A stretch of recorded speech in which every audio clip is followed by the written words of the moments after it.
Welcome to Gyandhara People Teacher Online Study Point, and today our topic is maxims of teaching. Hindi में शिक्षण के प्रतिमान.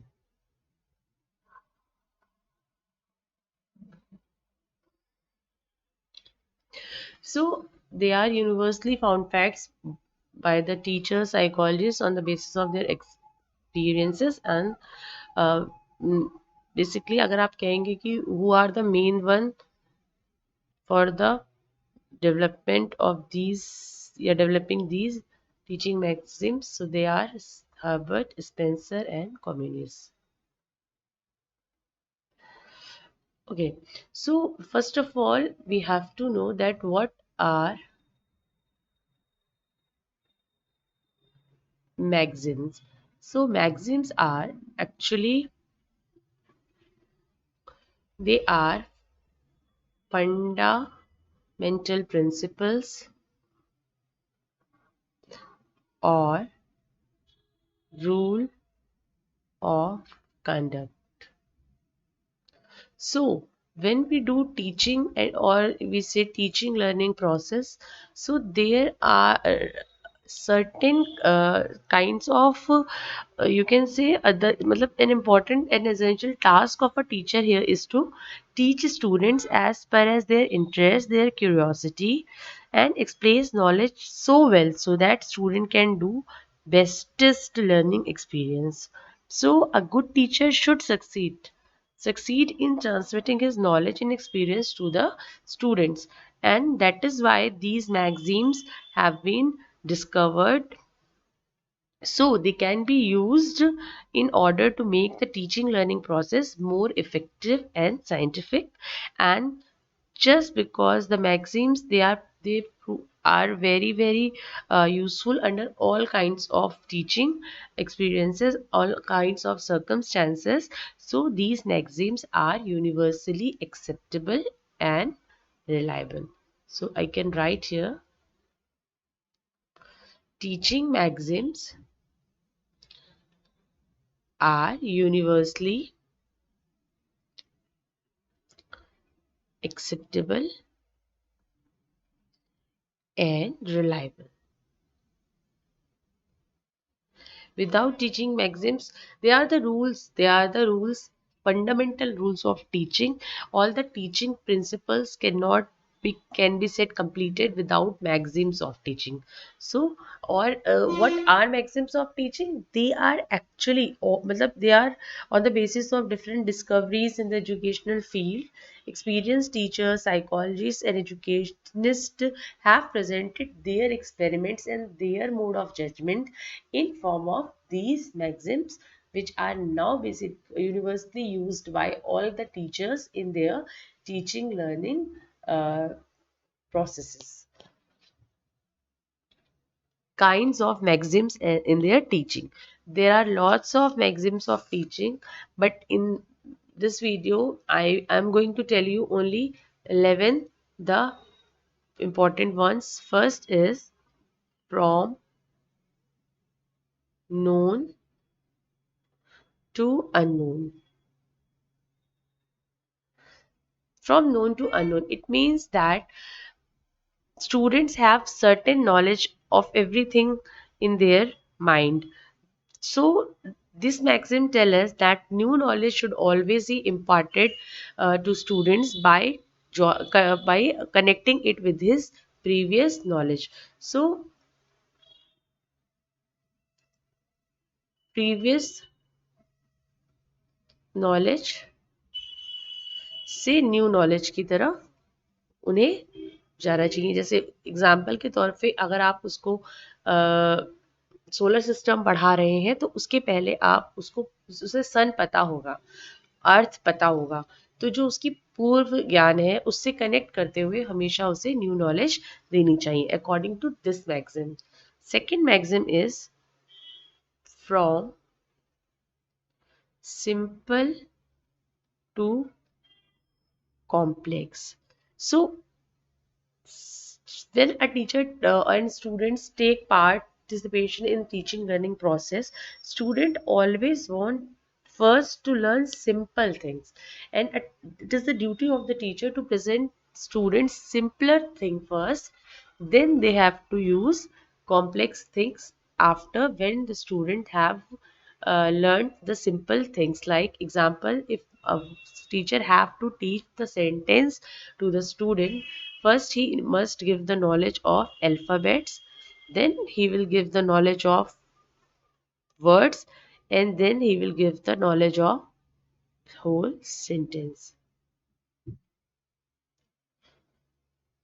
Third is from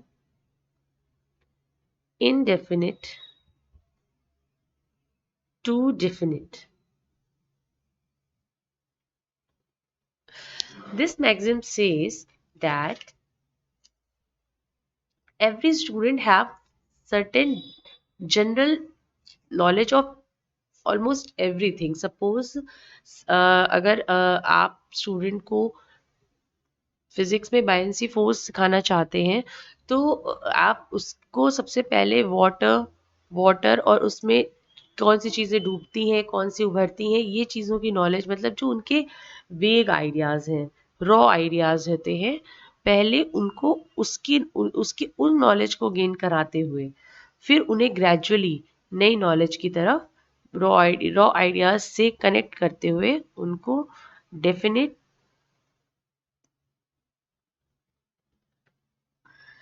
rules बताने चाहिए। जैसे कि उदाहरण के तौर पे कि अगर आपको कोई चीज़ पढ़ानी है, सपोज आपको टेंस पढ़ाने हैं बच्चों को, तो सबसे पहले आप यहाँ पे इस मैगजीन को जब यूज़ करेंगे तो सबसे पहले आप एग्जाम्पल्स देंगे, कैसे, स्टोरी के थ्रू या इलिस्ट्रेशन देंगे, और उस इलिस्ट्रेशन के बाद जब वो स्टूडेंट को वहाँ पे उस एक सेंटेंस में पर्टिकुलर चीज़ को आप समझाएंगे। स्टोरी इलिस्ट्रेशन के बाद आप उसको ग्रामर रूल्स उस चीज़ का बताएंगे। तो that is from indefinite to definite.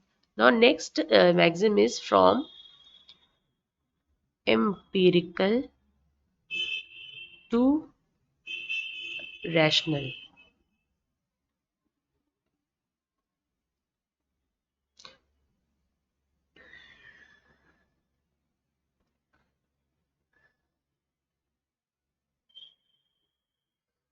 From empirical to rational का मतलब ये होता है कि एम्पेरिकल इज जो फर्स्ट हैंड इंफॉर्मेशन है, ठीक है,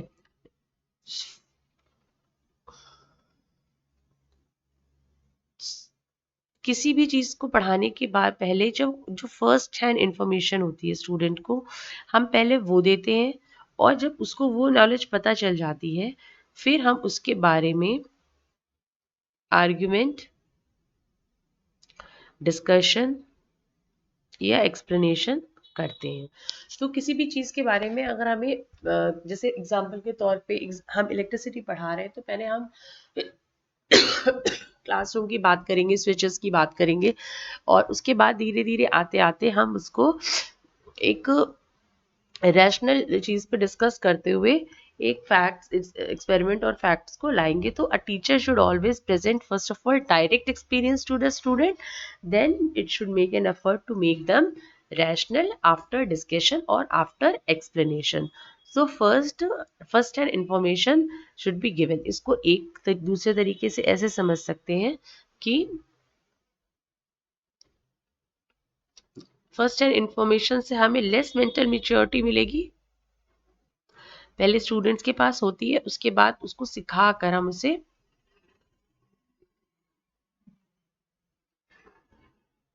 मोर मेंटल मेच्योरिटी की तरफ ले जाते हैं।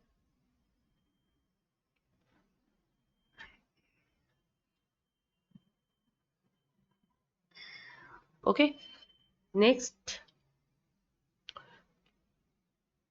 Fifth is from concrete to abstract. Now from concrete to abstract means सबसे पहले हम उन्हें मूर्त चीजों के बारे में बताएंगे, मीन्स जिसे वो देख सकते हैं, ऑल दोज थिंग्स जिन्हें वो देख सकते हैं, एंड तब हम उसके बाद एब्स्ट्रैक्ट के बारे में बताएंगे। जैसे एग्जांपल के तौर पे सपोज हम पहले नंबर्स बताएंगे, डिजिट्स और नंबर्स एक्सप्लेन करेंगे, उसके बाद कोई रूल एक्सप्लेन कर सकते हैं, और तब हम इन्फिनिटी के बारे में स्टूडेंट्स को नॉलेज देंगे। सो फर्स्ट ऑफ ऑल हम बच्चों को वो चीज़ें बताएंगे जिन्हें वो इजीली देख सकते हैं, to the concrete things, a simple fact which is objective and comprehensible, and then the teacher will teach about abstract things.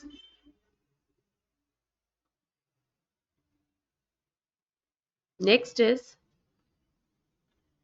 from analysis to synthesis. From analysis to synthesis, ये जो मैगजीन है ये actual में parallel चलता है। किसी भी चीज़ को एनालाइज करना और फिर उसको सिंथेसाइज करना, ये जैसे एनालिसिस किसी भी प्रॉब्लम का स्टूडेंट्स को बताती है कि प्रॉब्लम एक्चुअली है क्या, और फिर उसका जो डेटा गैदर होता है उसको यूज़ करके हम उसकी कंप्लीट अंडरस्टैंडिंग फॉर्म करते हैं। देखिए कैसे, जैसे suppose if we have to tell a student cat is on the table. So अगर अब हमें इसको एनालिसिस करनी है, इसकी इस सेंटेंस की एनालिसिस करेंगे तो हम क्या करेंगे, इसको पार्ट्स में ब्रेक करेंगे। इसमें हम ढूंढेंगे कि नाउन क्या है, यहाँ पे प्रपोजिशन क्या है ना, इस तरीके से इसको तोड़ेंगे छोटी छोटी चीजों में। और अगर इन्हीं चीजों को आपको तोड़ कर दे दिया जाए और आपसे कहा जाए कि एक सेंटेंस फॉर्म करिए, तो आप क्या करोगे, आप इसको सिंथेसाइज करोगे। तो आप लिखोगे cat is on the table. So किसी भी प्रॉब्लम को तोड़ तोड़ के समझाना, समझना उसकी एनालिसिस होती है, और उसके रिजल्ट का इंटरप्रिटेशन करना उसकी सिंथेसिस होती है। Next is seventh, direct to indirect और सीन टू अनसीन। देखिए स्टूडेंट्स ने बहुत सारी चीजें अपने माइंड में देखी होती है, वो ऑब्जेक्ट तो डायरेक्टली आप बच्चे को दिखा सकते हैं। पहले आपको वही चीजें दिखानी चाहिए जो बच्चा इजीली देख सकता है, उसके बाद आप उसको वो चीजें बताइए जो वो विजिबली नहीं देख सकता है। बहुत सारी चीजें ऐसी हैं जो आप बच्चे को दिखा सकते हो, पर बहुत सारी ऐसी भी चीजें हैं जो आप बच्चे को नहीं दिखा सकते। यहाँ पे देखिए एयर का बहुत अच्छा एग्जाम्पल है, example air. We can feel but can not see. तो जब हम एयर पढ़ाएंगे तो हम बच्चों को दिखा तो नहीं सकते, पर हम उसे फील कराकर डायरेक्ट उसको उसके बारे में बता सकते हैं। तो फ्रॉम सीन टू अनसीन, जो वो देख सकता है, महसूस कर सकता है, उसको जोड़ते हुए वो चीजें बताना जिससे जो वो नहीं देख सकता। Next, from particular to general. Particular to general का एग्जाम्पल आप ऐसे देख लीजिए, जैसे ये मैगजीन क्या कहता है, जैसे अगर आपको बच्चे को एग्जाम्पल के तौर पे बताना है, टेंस पढ़ाना है, पास्ट टेंस पढ़ाना है एग्जाम्पल, सो आप बच्चे को एक सेंटेंस दोगे that he was good at math. उसके बाद ये एग्जाम्पल है क्योंकि आपने इसमें पास्ट टेंस यूज किया है। अब इसको आप जनरल सिचुएशन में एग्जाम्पल के साथ समझा सकते हैं। इस एग्जाम्पल यानी यहाँ पे क्या होता है, पर्टिकुलर टू जनरल में क्या होता है, example first and then explanation in general situation. Ninth is psychological to logical। Psychological to logical का क्या मतलब है, पहले हम स्टूडेंट के इंटरेस्ट की बात करते हैं, उनकी एबिलिटीज को देखते हैं, और फिर उसके अकॉर्डिंग अपना कंटेंट प्रेजेंट करते हैं। तो this magazines go around this. Now 10th is induction to deduction. इसमें क्या है, इंडक्टिव मेथड्स में क्या होता है कि पहले एग्जाम्पल्स एंड देन लॉज और थ्योरीज, और डिडक्टिव मेथड में क्या होता है, पहले लॉज और थ्योरीज बताई जाती है फिर एग्जांपल्स होते हैं। तो दोनों मेथड देखिए, अगर आप यहाँ पे टीचिंग मेथड, ये एक्चुअल में इंडक्टिव, ये मेथड्स ऑफ टीचिंग में आ जाता है यहाँ पे। इंडक्शन इंडक्शन टू डिडक्शन में क्या होगा, पहले एग्जांपल्स फिर लॉ। डिडक्शन में पहले लॉ बताएंगे बच्चों को, फिर उसके एग्जाम्पल्स बताएंगे।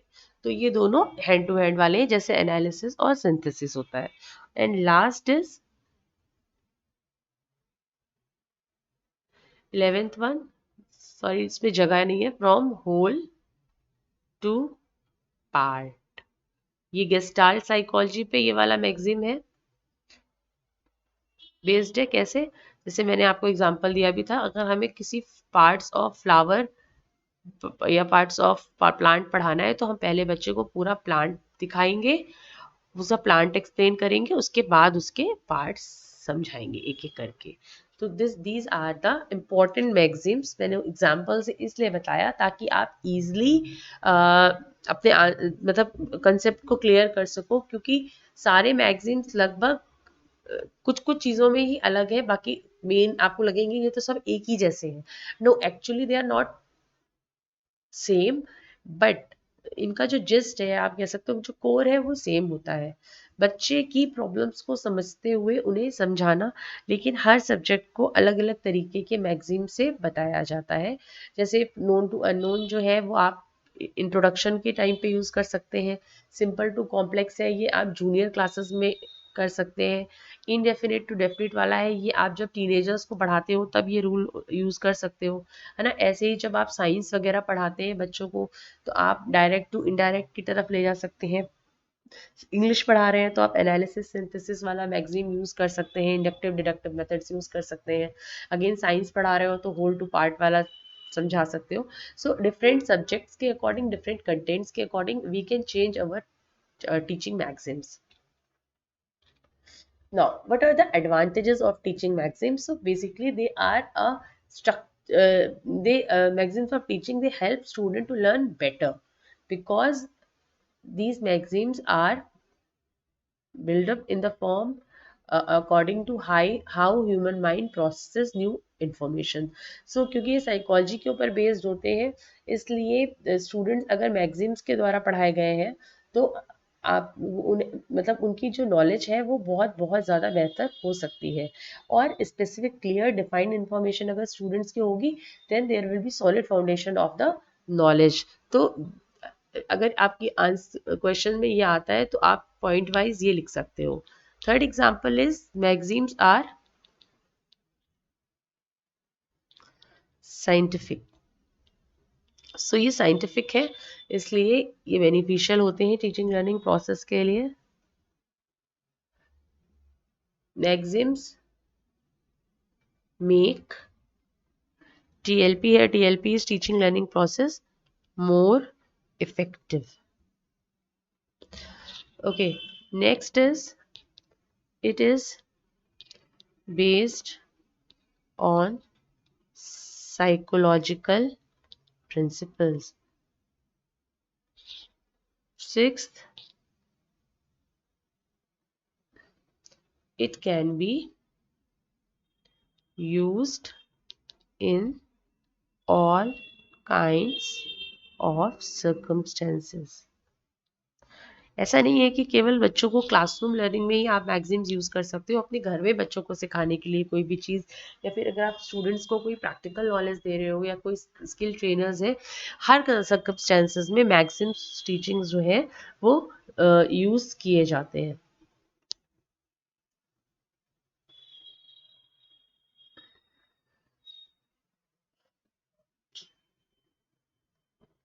So they make teaching also scientific. Add this one. Next is, मैंने फर्स्ट स्लाइड में भी बताया था कि मैगजीन्स आर रिलायबल।